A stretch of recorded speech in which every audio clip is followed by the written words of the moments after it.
जब सुने के होई भोजपुरी गाना बस बजे के चाही गाना। सारा रारा होली है, सारा रारा होली है।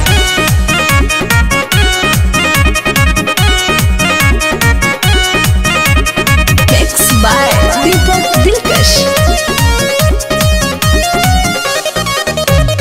रंगब बदनिया गोरे गोरे, फगुआ के दिन बाटे भोरे भोरे। काहे जिद आई बड़ा? सुनबू तब न।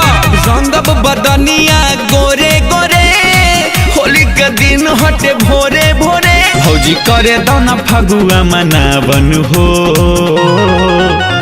सुना कम मत करो। देवारू करेला पीछू कारी चुमावन हो। अरे राम भीतरी से लागे सिहरा बन हो। अरे राम भीतरी से लागे सिहरा बन हो। झूठो के सारा रारा रारा रारा रारा रारा, जोगी जी सारा रारा रारा रारा। बा भाई बा, बा खिलाड़ी बा। तू ही एगो बारू हमार भौजाई, रंग खेले बोलो न के करा भी जाई। ए भौजी का हो? बोला ना। धत तोरी बहन के। तोर भौजी करी आवत रे।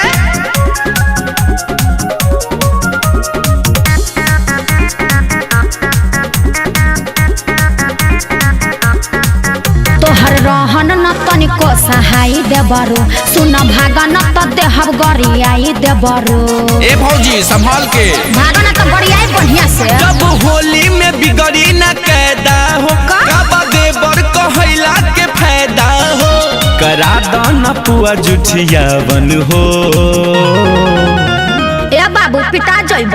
देवरू करेला पीछू कारी चुमावन हो। अरे राम भीतरी से लागे सिहरा बन हो। अरे राम भीतरी से लागे सिहरा बन हो। बाबू चप।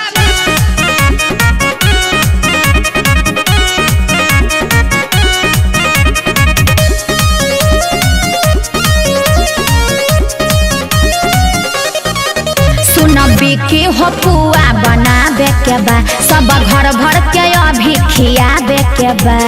प्रकाश बारूद लइका न हवन, देख ल दीपक के। अब मौलिया बिरिया से गाल भौजी, तू तो एक पीस बारू बवाल भौजी। हटे फगुआ के दिनवा सुहावन हो। देखो जिदिया मत। देवरू करेला पीछू कारी चुमावन हो। अरे राम भीतरी से लागे सिहरा बन हो।